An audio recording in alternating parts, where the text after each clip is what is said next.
Assalamualaikum warahmatullahi wabarakatuh. Pada kali ini, saya, Gabrieli Oktaviani Prabowo, akan membawakan tentang sistem komplement, khususnya tentang regulasi aktivasi sistem komplement. Apa itu sistem komplement?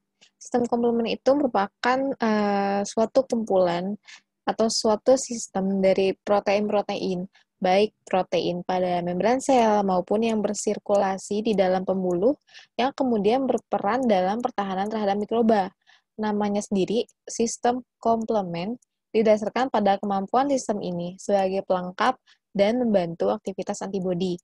Nah, untuk aktivasinya, yaitu agar sistem ini bekerja, ini melibatkan pembelahan proteolitik, yaitu pembelahan protein secara bertahap dari protein komplement hingga kemudian memicu adanya munculnya molekul efektor. Jadi seperti yang sudah dikatakan oleh Bu Erni, sudah disinggung oleh Bu Erni sebelumnya, kalau misalnya sistem komplement ini seperti domino, yaitu saat satu protein terbelah kemudian akan menyambar atau berefek kepada protein-protein lainnya yang berikatan yang kemudian akan menghasilkan atau mengakumulasikan efek yang lebih besar.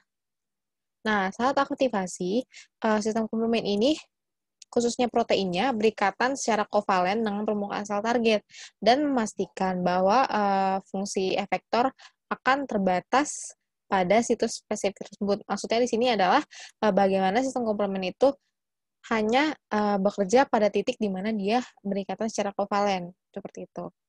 Lalu untuk secara umum, sistem komplement ini terbagi menjadi dua jenis utama, bergantung pada tempat sistem ini bekerja. Yaitu pertama, yaitu sistem ada sistem imun bawaan yang sistem ini dapat aktif tanpa adanya antibodi. Seperti yang kita tahu bahwa antibodi ini merupakan milik sistem imun adaptif. Jadi di sistem imun bawaan, aktifnya itu sistem komplement tanpa antibodi dan berfungsi sebagai respon infeksi. Lalu yang kedua adalah sistem komplement pada sistem imun adaptif yang kemudian kita ketahui bersama bahwa sistem komplement ini bekerja sama, berkoordinasi dengan antibodi dari sel limfosit B. Seperti itu. Untuk komponen-komponen sendiri dalam pekerjaannya, sistem komplement pertama tentunya butuh apa yang namanya sebagai protein komplement. Komponen ini yang paling dominan pada sistem komplement dan terdiri dari C1, C2, C3 seperti itu. Dan urutan aktifnya itu biasanya berdasarkan urutan nomor. Misalnya C1 terlebih dahulu, baru kemudian ada C2, ada C3, seperti itu. Namun tidak semuanya C1 sampai C9 ini dimiliki oleh setiap pathway atau jalur yang kemudian akan kita pelajari setelah ini. Dan C yang paling atas itu memiliki misalnya C7, C8, C9 itu memiliki efek yang lebih besar dibandingkan nomor-nomor C komplement yang berada di bawah seperti 1, 2, 3. 1, 2, 3 itu seperti inisiator, dan kalau misalnya C1, C7, 8, 9 itu seperti efektor.